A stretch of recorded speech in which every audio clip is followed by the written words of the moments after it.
Yeah, it's one of these days. I've come to show you what's going on. This is a part of Mrs. Mac's mulching pile. That's quite a bit of it. These are heads of trees, as you can see. And we've got timber cut as we go down. There's more tree, more trees, more trees, and there's more over here, as you can see. And we're getting down to the big stuff, and there's a bit more on the other side of the fence too. And then we've got a ton of big bouldery type stuff down there too. So we've got the job in front of us. We have the job certainly in hand on our side of the fence. But yeah, we've got a bit to do. We are actually heading off to Wangaratta later on this afternoon. Mrs. Mac, it's about 12:30 in the afternoon now, on a very grey, raining afternoon. It's been raining last night, and you can see how much the grass has got away. Hang on, I'll just turn this around again. There you go, have a look at this. I'll stand in it, you'll see what I mean. Look at that. So we'll need to cut, especially this area where the old veggie patch used to be. There we go. Yeah, where the old veggie patch used to be is fairly conducive to growing a decent amount of grass. Some good soil there. But we do it now back in the hothouse frame. It's not a hothouse now, it's just a house. It's a frame, and we're gonna cover it, but not at the minute. But anyway, that's what's been happening. There's seriously, it might not look like it, but there's a lot of wood there. There's been a lot of work, and we've got that done. And there'll be a couple more trees coming out too, so we've been promised those as well. So we'll take them. And as I said, we're going to Wangaratta later on today. So we'll take you with us, and we might do a bit of shopping down there as well. So it'll be a bit of fun bouncing around the supermarket, and we'll see what else we're going to do. Don't know yet. That's life, isn't it? It's always good. It's a beautiful day. Yeah, we just come out to the coffee time tree with a cup of coffee. The first time in a long time. We've had a cup of coffee at the coffee time tree. I normally come out, and as you know, there's no coffee. For whatever reason. I was just on the internet, and I've noticed that I look for quirky stories. Now I'm doing this podcast thing.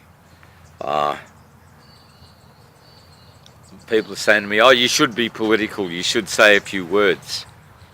And I'm thinking, just because people can't see your face, you should say a few words. I mean, I say enough as it is. But no, I'm not going to get nasty and all that. I can't do that. We will just talk about local issues and about local stuff, especially the music scene, which is more what I'm interested in anyway. But I want to have a rant, because I look for quirky news stories and offbeat things, just for little filler items and stuff like that. And now the news organisations are saying, "Oh, look, we notice you're using ad block," so they put this big thing in front of you. We're using ad block, and that takes away from the journalist's pay packet. It's just not true. Maybe in a very minor way it is. But if you've seen the internet without ad block on it, it's absolutely berserk. And that's why I put ad block on it, because they just went berserk. And you couldn't change your page, you couldn't move without pop-up ads appearing everywhere, and you couldn't do any work. So I'm keeping the ad block. They did it to themselves, as far as I'm concerned. Some of you actually are listening to my podcast. I'm very pleased about that. Somebody's actually listening. That's terrific. I was surprised because the hosting people that I'm on don't have a big profile, and I haven't yet upgraded to iTunes or to SoundCloud or any of those big ones. It only just appears on either Facebook and Twitter, which I'm not on Twitter, so it doesn't get to Twitter. So at the moment it's only on Facebook, but we'll let it go for about 3 months and see how things progress, because I've still got equipment to come. The telephone stuff hasn't arrived yet. Once that arrives, that'll loosen things up a bit, and I can free things up a bit, and I can get to people. And my daughter Erin says Skype is absolute garbage. I said, if you're doing an overseas phone call, Skype is terrific because it costs you nothing. There's another little gadget you can get for Skype. It just goes into your computer. It's just virtually the same as putting a phone through your mixer. But there is a mix minus sort of thing. Is what it is.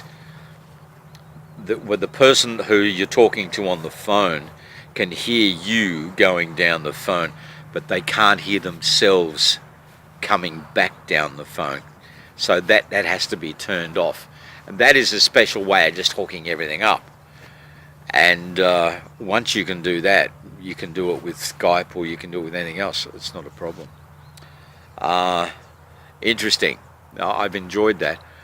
My first experience with a phone on radio, where it wasn't a mix minus, it was just phone out of the desk, and you couldn't have the monitor up too loud because the handpiece of the phone was still connected, so you had to lay it very gently on the desk and keep the monitor down, because you get a feedback loop. So the phone situation has come a long way in communications now that they can put it through a radio desk with a mix minus setup. That's been happening for quite some time, but to have ordinary people like me now, who I've experienced that in my days as a radio jock, to be able to have access to that kind of equipment at a very cheap rate. Like the gadget that does the business is about $5. And back in the day, that would have been worth $10,000 easy. I remember the first DBX that came out, which is a processor, and they're a very good one. They were worth, like $20,000. They're $250 now. So it's very interesting how cheap things have become, because everybody wants one. And I've got 2 yellow lights here, so I better stop because this thing's going to die. I got to tell you, I just realised I was going to cut this off. I've got 2 yellow bars happening. I've got my new adapter on top of the camera, and what you're hearing is now the processed video through that adapter, the processed audio, I beg your pardon, through the Video Mic Pro into the adapter, which is set about halfway up. Both of the channels are set at 12 o'clock. And that's dragged the amount of the microphone pushing the preamp in that camera, because the audio's straight into the back of the camera. So hopefully it doesn't sound too bad. This is the first test of this audio adapter, so fingers crossed it works okay. We'll find out. Hi, we're at Chemist Warehouse in Wangaratta, and I haven't heard from Mrs. Mack yet. I've taken her down to someplace else where she had an appointment, and I zapped off to Chemist Warehouse to get some stuff, pick up a couple of things. Like deodorant. It's always important. Don't like smelling funky, you know. So that's gone up in price too. So I got something else. Which, it's deodorant, but I mean it's not as expensive as the one I used to get. Which, what are you doing, sunshine? Okay, good. Anyway, so we've done that. We're heading out now. We're leaving Chemist Warehouse.